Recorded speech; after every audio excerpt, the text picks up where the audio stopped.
नहीं, chief minister के लिए मेरा एक ही संदेश है कि वो राजधर्म का पालन करें। मैं उसी का पालन कर रहा हूं, पालन करने का प्रयास कर रहा हूं। राजा के लिए, शासक के लिए प्रजा प्रजा में भेद नहीं हो सकता,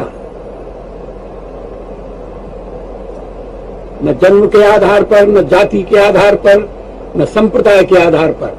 हम भी वही कर रहे हैं साहब। नमस्कार दोस्तों, साल 2002 27 फरवरी समय 7:43 पर गुजरात की गोधरा स्टेशन में आकर रुकी साबरमती एक्सप्रेस। तीर्थयात्रियों का एक समूह अयोध्या से घर लौट रही थी। थोड़ी देर बाद फिर खुल जाती है साबरमती एक्सप्रेस, गंतव्य अहमदाबाद। लेकिन प्लेटफॉर्म से थोड़े दूर जाने के बाद चेन पुलिंग किया जाता है। अलार्म सिग्नल मिलते ही ड्राइवर ने ट्रेन को रोक दी। थोड़ी देर के बाद ट्रेन के डिब्बे में आग लग जाती है। आग की चपेट में आकर 58 यात्रियों का बेरहमी से मौत हो गई। इस घटना के बाद पूरे गुजरात शहर में भयानक स्थिति पैदा हो गई, जो भारतीय इतिहास में गुजरात दंगों के नाम पर जाना जाता है। इस दंगों के दौरान 1000 से ज्यादा लोग मारे गए थे, सैकड़ों महिला के ऊपर हमला किया गया और सैकड़ों घर और दुकानों को नष्ट कर दिया गया था। इस घटना से इतना तो समझ में आता है कि गोधरा स्टेशन के पास साबरमती एक्सप्रेस में आग लगी थी और कुछ लोग आग में जलकर मर गए थे। फिर क्या, शुरू होती है एक भयावह दंगा। तो अब सवाल ये है कि उस ट्रेन में आग लगी कैसे? गोधरा स्टेशन के बाद दंगे किसके द्वारा किए गए थे? इसके पीछे कौन था? कोई लोग तो इसके लिए सीधे तौर पर गुजरात के तत्कालीन मुख्यमंत्री नरेंद्र मोदी को दोषी मानते हैं। लेकिन क्या सचमुच उस दंगे के लिए वो जिम्मेदार थे? आज की इस वीडियो में हम उस सभी पर विस्तारित चर्चा करूंगा। आइए इस वीडियो को अंत तक जरूर देखें। बीजेपी और विश्व हिंदू परिषद एक साथ 1988 में कार सेवा नामक एक संघ सेवी संगठन का स्थापना की गई थी। इसके सदस्यों को कार सेवक कहा जाता था। कर का अर्थ है हाथ, अर्थात अपने हाथ में जो सेवा करता हो, अर्थात वही कार सेवक है। कार सेवक का काम था अयोध्या में राम मंदिर निर्माण के लिए हिस्सा लेना और मंदिर निर्माण के लिए फंड इकट्ठा करना। फरवरी 2002 में कार सेवक ने अयोध्या में एक महायज्ञ का आयोजन किया। 22 फरवरी तक देश भर से कार सेवक अयोध्या में आ गए थे। 25 फरवरी को महायज्ञ का समापन हुआ और गुजरात के कार सेवक अन्य लोगों की तरह अपने राज्यों में लौटने के लिए साबरमती एक्सप्रेस पर चढ़ गए। 26 फरवरी को Sabarmati express Faizabad railway station से अहमदाबाद के लिए रवाना हो गई। उस ट्रेन में लगभग 1700 यात्री सवार थे। 27 फरवरी को साबरमती एक्सप्रेस सुबह 4 बजे गोधरा स्टेशन पहुंचने वाली थी, लेकिन ट्रेन 4 घंटे तक लेट हो गई थी, जिसके चलते ट्रेन सुबह 4 बजे गोधरा स्टेशन के पहले दाहोद नामक एक स्टेशन पर जाके पहुंचती है। वहां एक घटना घटी। साबरमती एक्सप्रेस में कुछ मुस्लिम हॉकर्स चाय बेचने आए एक 6 बॉगी के यात्रियों के साथ लड़ाई हुई। मुस्लिम हॉकर्स का कहना है कि उस बॉगी में बैठे हुए यात्रियों ने उनके साथ मारपीट की और जबरदस्ती जय श्री राम बुलवाया गया। लेकिन सुबह 7:43 पर साबरमती एक्सप्रेस गोधरा स्टेशन पहुंची। वहां कुछ देर तक रुकने के बाद साबरमती एक्सप्रेस वहां से खुल जाती है और कुछ दूर जाने के बाद किसी ने ट्रेन की आपातकालीन चेन को खींच दी। एक बार नहीं बल्कि एक से अधिक बार चेन को पुल किया गया। अलार्म सिग्नल मिलते ही ड्राइवर ने ट्रेन को रोक दी।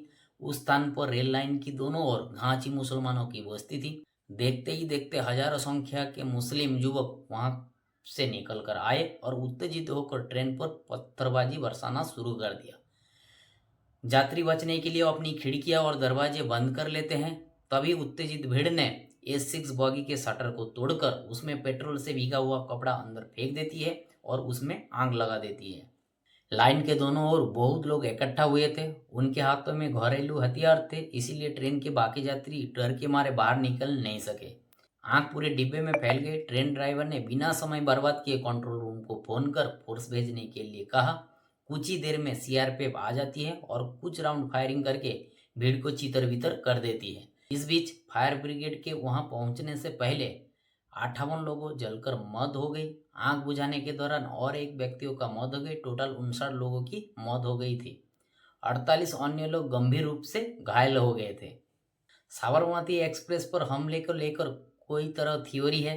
पहली थ्योरी के मुताबिक ट्रेन पर बाहर से हमला नहीं हुआ था। 1000-2000 लोग मिलकर हमले की कहानी झूठी थी। आग लगना महज एक दुर्घटना थी। दूसरी थ्योरी कहती है कि दाऊद स्टेशन पर मुस्लिम हॉकर्स के साथ जो लड़ाई हुई थी वही लोग थे जिन्होंने बाद में इस घटना को अंजाम दिया। तीसरे थ्योरी के मुताबिक पाकिस्तान की जासूसी एजेंसी ISI समर्थित आतंकी द्वारा ये काम को अंजाम दिया गया था। चौथा थ्योरी कहता है कि गोधरा स्टेशन की इस घटना 2-4 लोगों का काम नहीं था, बल्कि एक पूर्व नियोजित अपराध है। इस घटना के लिए गोधरा क्षेत्र के मुसलमान ही जिम्मेदार है। लेकिन सवाल यह है कि जांच रिपोर्ट किस थ्योरी को सही ठहराता रहा। गुजरात दंगों की जांच के लिए कोई आयोग बैठे? आइए विस्तार से जानते हैं उनकी रिपोर्ट में क्या कहा गया। अब घटना में लौट के ही पूरी जानकारी लेते हैं। तो उस दिन दोपहर के सारे शव को अहमदाबाद लाए गए। कानून के अनुसार शवों का अंतिम संस्कार और जांच पुलिस द्वारा की जानी चाहिए थी, मगर ऐसा नहीं हुआ। विश्व हिंदुओं का दावा था मरने वाले जितने भी लोग थे वो सब उनके ही है, इसीलिए शव को उन्हें सौंप दिया जाए, और ऐसा ही हुआ था।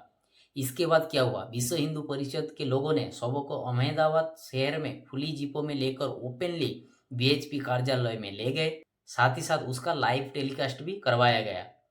जले हुए शव देखकर पूरा अहमदाबाद शहर सदमे में आ गया। इससे पहले लोगों को ये पता था कि साबरमती एक्सप्रेस में आग लगकर कोई कार सेवक जलकर मर गए हैं, लेकिन किसी को नहीं पता था कि आग किस वजह से लगी थी। फिर विश्व हिंदू परिषद के लोग उन सभी बॉडी को पोस्टमार्टम के लिए हॉस्पिटल ले गए। हॉस्पिटल के बाहर हजारों संख्या के लोग एकत्रित हुए। वहां BHP और बजरंग दल के लोग उत्तेजित नारे लगाने लगे। वहीं से उन्होंने अगले दिन गुजरात बंद का ऐलान कर दिया। धीरे धीरे पूरे अहमदाबाद शहर में माहौल गर्मा गया। पोस्टमार्टम के बाद फिर वही हाल। शवों को खुली जिम में शहर के विभिन्न मार्ग से होते हुए शमशान घाट ले जाया गया। जिस सड़क के जरिए शवों को ले जाया जा रहा था वहां से लोग सड़क पर उतरकर तोड़फोड़ करना शुरू कर दी। सबसे पहले मुस्लिम दुकानों को निशाना बनाया गया। कुछ देर में स्थिति नियंत्रण से बाहर हो जाती है। अब शुरू होती है मारकाट। कुछ ही क्षण में पूरे गुजरात में दंगे भड़क उठे। दंगाइयों ने सबसे पहले उन इलाकों को चुन चुन कर निशाना बनाया जहां पुलिस की ज्यादा मौजूदगी नहीं थी। 28 फरवरी से पूरी गुजरात शहर में पूरे 3 दिन तक दंगे जारी रहे। सबसे खराब हालत अहमदाबाद शहर में बनी। गुजरात दंगे में जितने लोग मारे गए थे इसमें से 1/3 की मौत सिर्फ अहमदाबाद में ही हुई थी। उस शहर में एक दिन में 2 नरसंहार हुए। एक है गुलबर्ग सोसाइटी हत्याकांड और दूसरा था नारदपाटिया नरसंहार। उस समय गुजरात में 2 और भयानक घटनाएं घटी। एक बेस्ट बेकरी केस और दूसरा था बिल्किस बानो केस। इन सभी घटनाओं का विवरण सुनकर आपके आंखों में आंसू आ जाएंगे। अहमदाबाद में गुलबर्ग सोसाइटी नाम पर एक आवास केंद्र था जहां पर कुल 39 घर थे। वहां ज्यादातर मुसलमान थे। एहसन जाफरी नाम के एक कांग्रेस के बड़े नेता गुलबर्ग सोसाइटी में रहते थे। 28 फरवरी की सुबह 9 बजे से वहां से भीड़ जुटना शुरू हो गई थी, जिसे देखकर सोसाइटी के पब्लिक ने पुलिस को फोन करना शुरू कर दी। लेकिन पुलिस को बार बार फोन करने के बावजूद भी पुलिस कोई कार्रवाई नहीं की। एहसन जाफरी ने भी अपनी ओर से बहुत प्रयास किया पुलिस से संपर्क करने की, लेकिन उनको भी कोई पॉजिटिव रेस्पॉन्स नहीं मिला। जैसे जैसे दिन बढ़ता गया दंगाई सोसाइटी के गेट तोड़कर अंदर घुस गए। एक तरह से सभी घरों में आग लगा दी गई। एहसन जाफरी को कुछ समझ में नहीं आ रहा था वो क्या करे। तभी हमलावर को खदेड़ने के लिए अपनी लाइसेंसधारी बंदूक से फायरिंग कर दी। इसमें हमलावर और भी तेजी से हमला करना शुरू कर देती है। उन्होंने वहां के 59 नागरिकों के सहित एहसन जाफरी को भी हत्या कर देते हैं। इस मामले में 2016 में विशेष अदालत 24 आरोपियों में से 11 की उम्र कैद, एक को 10 साल और बाकी 12 लोग को 7 साल की जेल हुई। उसी दिन गुजरात दंगों की भयावह घटनाओं में से एक अहमदाबाद में हुई थी जिसका नाम नारदपाटिया नरसंहार थी। अहमदाबाद शहर में नारदपाटिया नाम की एक जगह है जहां निम्न वर्ग के गरीब मुसलमान समुदाय रहता था। वहां पर महाराष्ट्र और कर्नाटक के भी कुछ मजदूर रहते थे। 28 फरवरी सुबह 10 बजे से विश्व हिंदू परिषद और बजरंग दल के करीब 5000 समर्थक ने उस इलाके को घेर लिया। फिर फिल्मी स्टाइल में गैस सिलेंडर में शूट करके घरों में आग लगा दी। फिर शुरू हुआ हत्या का सिलसिला। सुबह 10 बजे से लेकर रात को 8 बजे तक करीब 10 घंटे तक हत्या का सिलसिला जारी रहा। वहां लगभग 150 लोग को मारा गया था, लेकिन गवर्नमेंट संख्या के अनुसार 97 लोग मारे गए थे। बाबू बजरंगी ने नारदा पाटिया नरसंहार का नेतृत्व किया था और दंगाइयों को हथियार मुहैया करवाया था। नारदा से बीजेपी विधायक माया कोडनानी 2012 में विशेष अदालत नारदा पाटिया नरसंहार के जिम्मेदार 61 लोगों में से 32 लोगों को दोषी करार दिया। माया कोडनानी की 28 साल की जेल हुई और बाबू बजरंगी को फांसी की सजा सुनाई गई। इसके बाद आरोपी ने गुजरात उच्च न्यायालय में अपील की। 2018 में हाईकोर्ट ने माया कोडनानी को बरी कर दिया और बाबू बजरंगी को फांसी की जगह आजीवन की कारावास की सजा सुनाई गई। 2005 में तहलका पत्रिका कंपनी एक स्टिंग ऑपरेशन किया था। उसमें बाबू बजरंगी को खुफिया कैमरे के सामने कहते हुए सुना गया कि उन्होंने नारदा पाटिया में बेरहमी से नरसंहार किया। बाबू बजरंगी को वो भी कहते हुए सुना गया कि मैंने एक गर्भवती महिला का पेट फाड़ दिया था। मानवाधिकार आयोग की रिपोर्ट के मुताबिक नारदा पाटिया में मारे गए महिलाओं में जिनका पेट फाड़कर भ्रूण निकाला गया था, बाबू बजरंगी से पूछा गया था कि ऐसा करने के बाद उन्हें क्या महसूस हुआ। उन्होंने जवाब में कहा था कि उन्होंने महाराणा प्रताप की तरह काम किया। बाबू बजरंगी का स्टिंग ऑपरेशन आज भी यूट्यूब पर मौजूद है। गुजरात में वडोदरा में हनुमान टेकरी के नाम पर एक जगह है जहां पर बेस्ट बेकरी नाम पर एक ब्रेड फैक्ट्री थी। वहां 11 मुस्लिम और 3 हिंदू कर्मचारी एक साथ काम करते थे। 1 मार्च को दंगाइयों ने बेकरी को घर को चारों तरफ से घेर लिया और आग लगा दी। फैक्ट्री के 14 कर्मचारियों को जलकर उसमें मौत हो गई थी। इस नरसंहार के लिए 2006 में ट्रायल कोर्ट ने 9 लोगों को आजीवन की कारावास सजा सुनाई, लेकिन 2012 में उचित साक्ष्य न मिलने के कारण हाईकोर्ट ने 5 लोगों को बरी कर दिया और 4 की सजा बरकरार रखी। इस सभी नरसंहार के अलावा और एक नारकीय घटना का जिक्र जरूर करना चाहिए। कुछ महीने पहले तो इसे लेकर नए सिरे से विवाद खड़ा हो गया था, बिल्किस बानो गैंगरेप केस। इस घटना 3 मार्च को दाहोद जिले के नीमखेड़ा में हुई थी। 21 साल की बिल्किस बानो के नाम के एक महिला और उनके परिवार के कुल 17 सदस्य जब एक गांव से दूसरी गांव जा रहे थे, तभी दोनों गांव के बीचों बीच 20 लोगों की एक समूह उन पर हमला कर दिया। बिल्किस बानो गैंगरेप की शिकार हुई। बिल्किस बानो उस समय गर्भवती थी। वहां बिल्किस बानो के परिवार के 17 लोगों में से 14 सदस्यों को मार दिए गए थे। बिल्किस बानो के 3.5 साल की बेटी को पत्थर में कुचलकर मार दिया गया था। इस अपराध के लिए 2018 में कोर्ट ने 11 लोगों को दोषी करार दिया। 3 की फांसी की सजा सुनाई गई और बाकी 8 की आजीवन की कारावास की सजा सुनाई गई। बाद में तीनों आसामियों को फांसी की सजा को आजीवन कारावास में तब्दील कर दिया गया था। हमारे देश में कानून में है कि अगर कोई अपराधी 14 साल की जेल की सजा काट चुका है तो सरकार चाहे तो उसको रिहा कर सकती है। उस अधिनियम द्वारा दिनांक 15 अगस्त 2002 उन सभी 11 आरोपियों को जेल से रिहा कर दिया गया था। लेकिन 8 जनवरी को सुप्रीम कोर्ट ने आदेश दिया कि जिन 11 लोगों को रिहा कर दिया गया है उन्हें तुरंत जेल में डाल दिया जाए। उन्होंने जो अपराध किया वो क्षमा योग्य नहीं है। ये कहना गलत होगा कि गुजरात दंगों में सिर्फ मुसलमान ही आक्रांत हुए थे। जहां मुस्लिम बहुसंख्यक थे वहां उन्होंने बराबर हिंसा दिखाई। गोधरा में ऐसे 157 जगह थी जहां पर मुसलमानों ने दंगों का नेतृत्व किया, लेकिन उसमें से अधिकतर तोड़फोड़ या उत्पात तक सीमित थे। मुसलमान द्वारा ऐसा किसी सामूहिक हत्या की गई है ऐसा कोई रिपोर्ट नहीं है। आंकड़े बताते हैं कि दंगों में दोनों का नुकसान बराबर हुआ था। सरकार के मुताबिक मरने वाले की संख्या 1444 है। गंभीर रूप से घायल की संख्या 2500 थी और 1.5 लाख लोग बेघर हो गए थे। दंगों के दौरान 230 मस्जिदें और 270 दरगाह को नष्ट कर दिए गए थे। दूसरी ओर मुसलमान ने भी 19 मंदिर को नष्ट कर दिया था। हिंदू और मुसलमान के बीच इस लड़ाई में ईसाइयों को भी बख्शा नहीं गया। दंगाई ने 3 चर्च को भी तोड़ दिया था। इसके अलावा आधिकारिक आंकड़ों के मुताबिक लापता लोगों की संख्या 223 था। लेकिन कितने लोग मारे गए थे, कितनी महिला के साथ सामूहिक दुष्कर्म किया गया था, इसकी सटीक जानकारी अभी तक उपलब्ध नहीं है। वहाँ एक बात ध्यान करने वाली ये है कि गुजरात जनसंख्या के हिसाब से मुस्लिम 9.67% थे। उस लिहाज से देखे तो हिंदुओं का नुकसान बहुत ज्यादा हुआ था। गुजरात दंगों के दौरान नरेंद्र मोदी गुजरात के मुख्यमंत्री थे। मोदी पर आरोप है कि उनके समर्थन के कारण ही गुजरात में इतने बड़े दंगे हुए। प्रशासन को जितना सक्रिय होना चाहिए था उतना सक्रिय नहीं थे। खबर ये भी है कि प्रशासन के हाथ पांव बांध दिए गए थे ताकि बजरंग दल और बीएचपी के कैडर बिना बाधा से अपना अभियान चला सके। हालांकि गुजरात सरकार ने अपने ऊपर लगे सभी आरोपों को इनकार करते हैं। उन्होंने कहा उनके प्रशासन ने दंगों को नियंत्रित करने के लिए हरसंभव प्रयास किए। वास्तव में लोगों में स्वतःस्फूर्त ढंग से हिंसा में भाग लिया था। भीड़ बहुत अधिक थी और महिलाएं घरेलू हथियार के साथ सड़कों पर उतर आए हिंसा में शामिल होने के लिए। पुलिस से सभी लोगों को रोकना कभी संभव नहीं था। गोधरा में जो हुआ था उसके जवाब में ये हिंसा घटी थी। इनमें सरकार की कोई भूमिका नहीं थी। जिस दिन गोधरा में कांड हुआ था उसी दिन मुख्यमंत्री नरेंद्र मोदी ने एसआईटी गठन कर दिए थे और गोधरा में 144 धारा लगाई गई थी। उस समय 6000 हज यात्री हज यात्रा पूरा करके घर लौट रहे थे। सरकार ने पूरी सुरक्षा के साथ उनको घर वापसी की व्यवस्था की।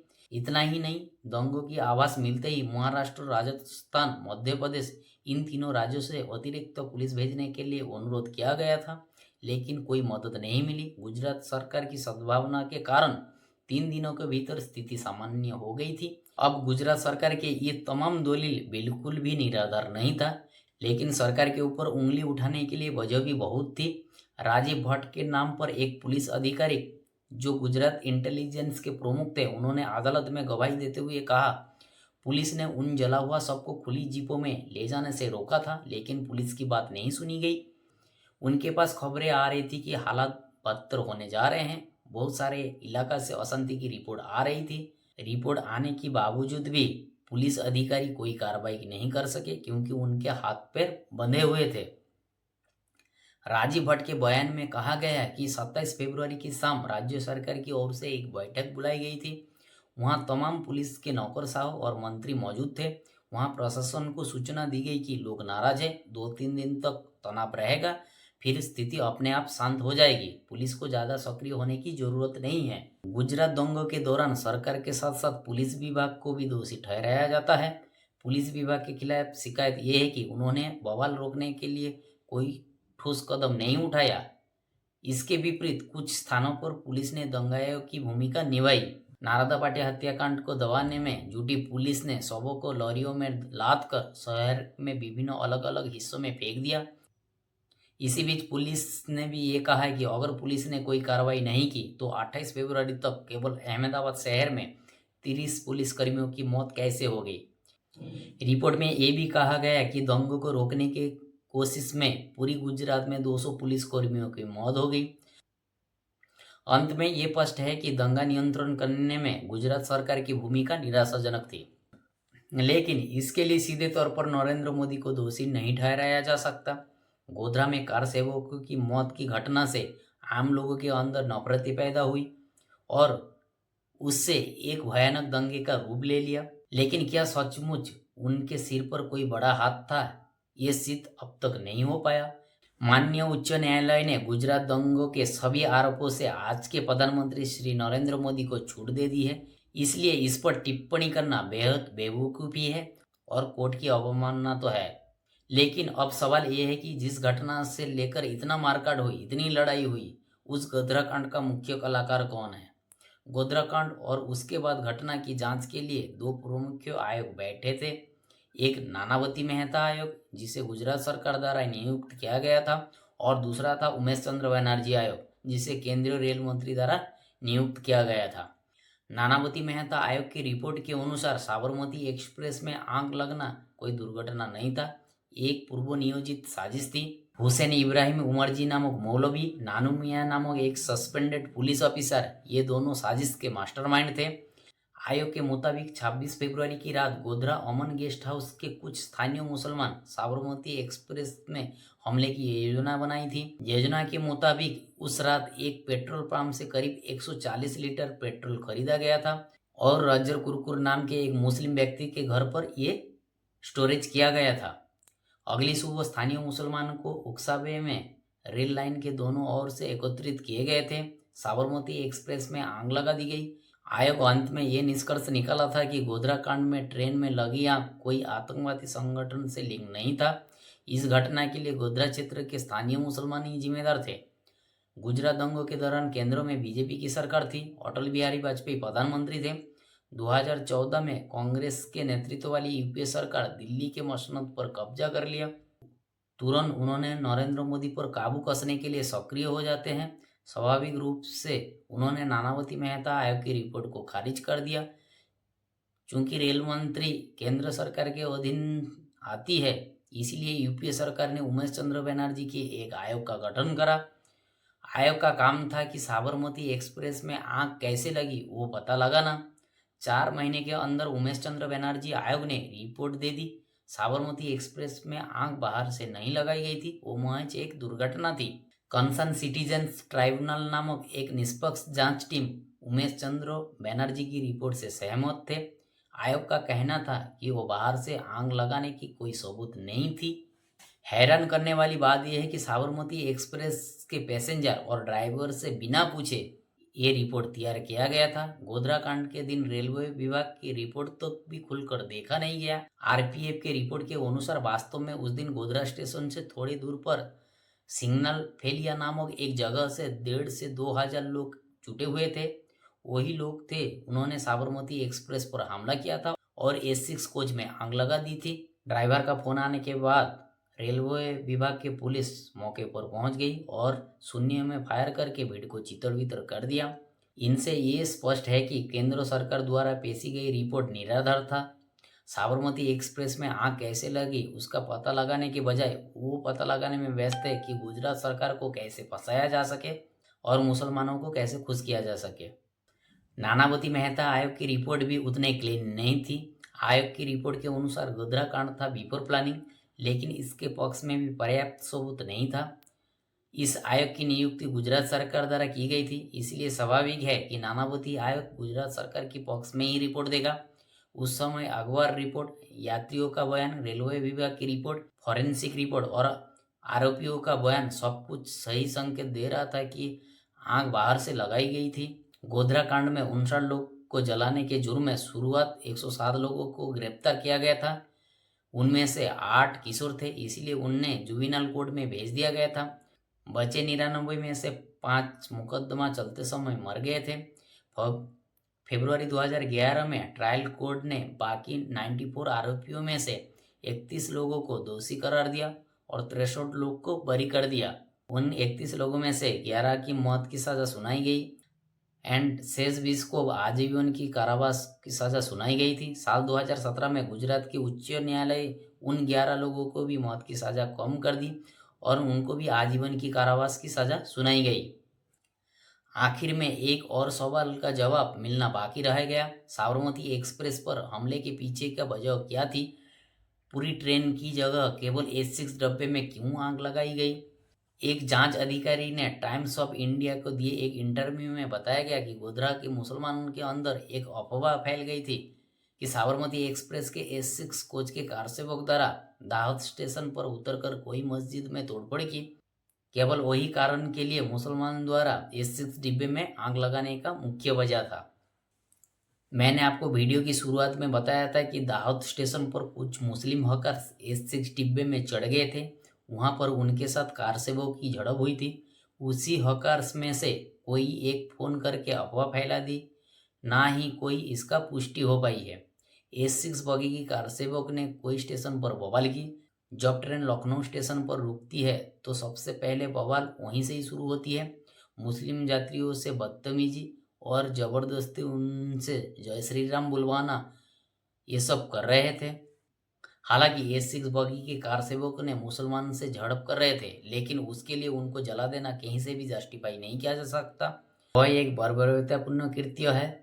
फिर कारसेवकों को मौत का बदला लेने के लिए मुस्लिम को मारना, वो भी मानवता के विरुद्ध है। मिलते हैं किसी और वीडियो में, तब तक के लिए जय हिंद। पसंद आया तो लाइक करें, शेयर करें और ज़्यादा से ज़्यादा चैनल को सब्सक्राइब करें। धन्यवाद।